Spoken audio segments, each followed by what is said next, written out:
नमस्ते all of you, myself Harveer Sharma, international yoga player. So कैसे हैं आप सभी? I hope you will be very well. आप सभी स्वस्थ होंगे, लोग होंगे, अपनी रेगुलर प्रैक्टिस आप करते होंगे। तो आज एक और सूत्र आपके साथ लेकर के आया हूँ, पतंजलि योग सूत्र का। यानी कि प्राणायाम के बारे में अभी तक हम चर्चा कर रहे थे, उसी के बाद हम प्राणायाम के बारे में और एक बेनिफिट के बारे में बात करते हैं, यानी कि मन की एकाग्रता के लिए। प्राणायाम का जो बेनिफिट है यानी कि मन के कंसंट्रेशन के लिए, मन की एकाग्रता के लिए। तो प्राणायाम के फल के बारे में ही इसको डिस्क्राइब किया गया है, जो कि महर्षि पतंजलि जी ने साधन पाद के दूसरे अध्याय का, यानी कि ये 53वां सूत्र है, इसके बारे में उन्होंने बोला है, धारणासु च योग्यता मनसः। दोबारा से बोलता हूँ, धारणासु च योग्यता मनसः। तो इसके बारे में बोला गया है कि यानी कि मन को कहीं भी कंसंट्रेट करने की योग्यता आ जाती है। जब आप प्राणायाम जब करते हैं, निरंतर जब आप अभ्यास करते हैं योगाग्नि के अभ्यास से, यानी कि प्राणायाम के अभ्यास से आप अपने शरीर का जो तप करते हैं, तो उससे क्या होता है कि धारणाश्चय योग्यता मनसः, यानी कि चय मतलब और धारणा मतलब धारण करना, योग्यता यानी कि सामर्थ्य, मनसा यानी मन की, यानी कि मन को कहीं भी कंसंट्रेट करने की क्षमता उसके अंदर आ जाती है। यानी कि जब आप निरंतर आप अभ्यास करते हैं, जैसे कि आपने देखा होगा प्राणायाम से पहले अगर किसी साधक को आप बोला जाए कि आपने 1 मिनट का श्वास को होल्डिंग करना है, तो उसकी कैपेसिटी नहीं होती है, यानी कि he can not stay there. वो इतने लंबे समय तक होल्ड नहीं कर सकता है, क्योंकि उसका अभ्यास नहीं है, उसके लंग्स की कैपेसिटी नहीं है। जैसे कि ना तो वो श्वास को ज़्यादा देर तक होल्ड कर सकता है, ना श्वास को अंदर रोक सकता है, और ना जहाँ पर श्वास है, जिस प्रकार से महर्षि पतंजलि ने यानी कि वहाँ पर प्राणायाम के बारे में वहाँ पर चर्चा की गई, यानी कि 4 प्रकार के प्राणायाम उन्होंने वहाँ पे बताए हैं, यानी कि बाह्यांतर, अभ्यंतर और स्तंभवृत्ति और बाह्यांतर विषेक्षेपी। तो यानी कि बाह्यांतर का मतलब होता है यानी कि बाहर श्वास में आपने जो भी श्वास बाहर छोड़ा है उसको बाहर ही रोक देना। अभ्यंतर यानी श्वास को अंदर भर के उसको अंदर रोक देना।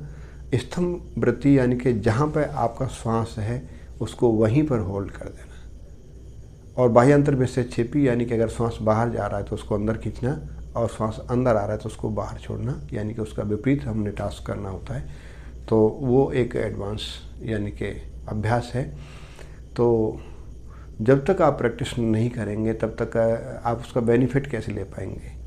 तो यहाँ बोला गया है कि मतलब जब आप प्राणायाम का अभ्यास करते हैं तो आपको मन के कंसंट्रेट करने की, आपको धारण करने की, जैसे कि धारणा ध्यान समाधि में हम जाते हैं तो सबसे पहले आपको धारणा बनाई जाती है, यानी कि किसी एक बिंदु पर आपको कंसंट्रेट करने की आपको हिदायत दी जाती है, उसका आप अभ्यास करते हैं, यानी कि आप धारण करने की आपके अंदर योग्यता आ जाती है। जैसे कि आप श्वास लेते हैं नॉर्मली, यानी कि 1 मिनट के अंदर 15 या 17 श्वास आप लेते हैं, लेकिन जब आप निरंतर अभ्यास करते हैं तो उसके अंदर आपकी कमी आ जाती है, यानी श्वास आपके कंट्रोल आ जाता है, यानी कि आप उसमें श्वसन आपका यानी कि सूक्ष्म होता चला जाता है, आपके प्राण के ऊपर आपका कंट्रोल आता चला जाता है। तो इसी प्रकार से यानी कि आप अगर मन को कहीं भी कंसंट्रेट करते हैं, किसी काम में आपको मन लगाते हैं, आपके विचार आपके यानी कि अनावश्यक विचार आपके रुक जाते हैं, गलत विचार आपको नहीं आते हैं, यानी कि योग का यानी जो प्राणायाम का जो एक बेनिफिट है, यानी कि दूसरे अध्याय का ये 53वां सूत्र है। तो इसको आप बेनिफिट के तौर पर अगर आप एग्ज़ाम की दृष्टि से या कहीं आपसे कोई योग के साधक के नाते, टीचर के नाते आपसे पूछता है, तो ये आप उसके बारे में डिस्क्राइब कर सकते हैं कि योग का ये भी एक फल है, यानी कि धारण करने की, धारणा की मतलब उसके अंदर एक सामर्थ्य आ जाती है। तो इसको आप डिस्क्राइब कर सकते हैं।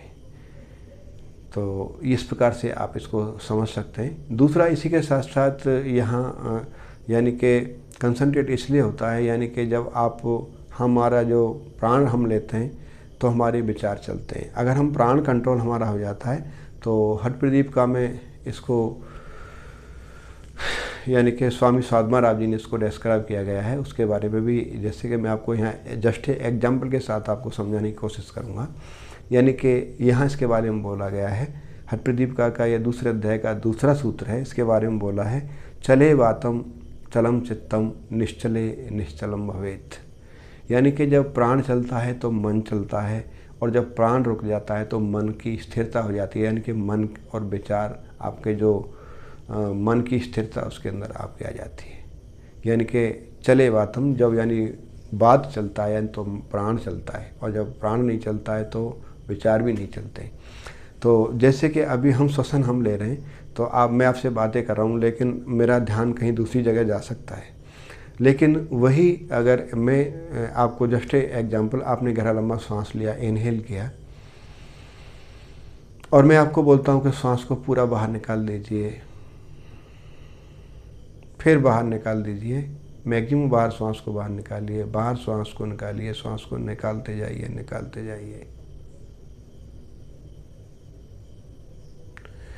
तो जब बाहर सांस को आप निकालते जा रहे हैं, यानी सांस आपका बाहर की तरफ होल्ड किया, यानी आपने सांस बाहर निकाल के बाहर ही रोक दिया, तो आपका कोई विचार नहीं आ रहा है, क्योंकि आपको सांस ही लेना मुश्किल पड़ रहा है। उस समय आपको विचारों की क्या चलेगी, आपको विचार आना क्या है कि आपको तो सांस लेना ही, यानी कंसंट्रेट आपका सांस के ऊपर रुका हुआ है।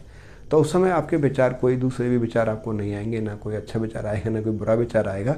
तो आपकी मानसिक जो स्थिति है वो स्टेबल होगी, आप अच्छे से मतलब आपके मन को कंट्रोल कर पाते हैं, आप कंसंट्रेट कर पाते हैं, साधना आप अग्रसर कर पाते हैं, किसी भी काम को आप अच्छे से निपटारा कर सकते हैं। तो ये इसका एक बेनिफिट है, यानी कि ये सूत्र भी इसके साथ आप बता सकते हैं कि हठ प्रदीपिका के अंदर, यानी कि स्वामी स्वात्माराम ने 2 अध्याय का दूसरा सूत्र है, जिसके बारे में बोला गया है कि चले बातें चलम चित्तम निश्चले निश्चलम भवेत। यानी कि जब प्राण चलता है तो मन चलता है, और जब यानी कि प्राण रुक जाता है तो मन की स्थिरता हो जाती है। तो इस प्रकार से आप इसको डिस्क्राइब कर सकते हैं। तो आज का अभ्यास इतना ही। मैं आशा करता हूँ कि आप इसको समझ पाएंगे, अपनी लाइफ में इम्प्लीमेंट कर पाएंगे। और इसके रिगार्डिंग आपका कोई सवाल या सुझाव है तो आप मुझे बता सकते हैं। तो इसी प्रकार के वीडियो के लिए जुड़े रहिए मेरे साथ। नमस्ते।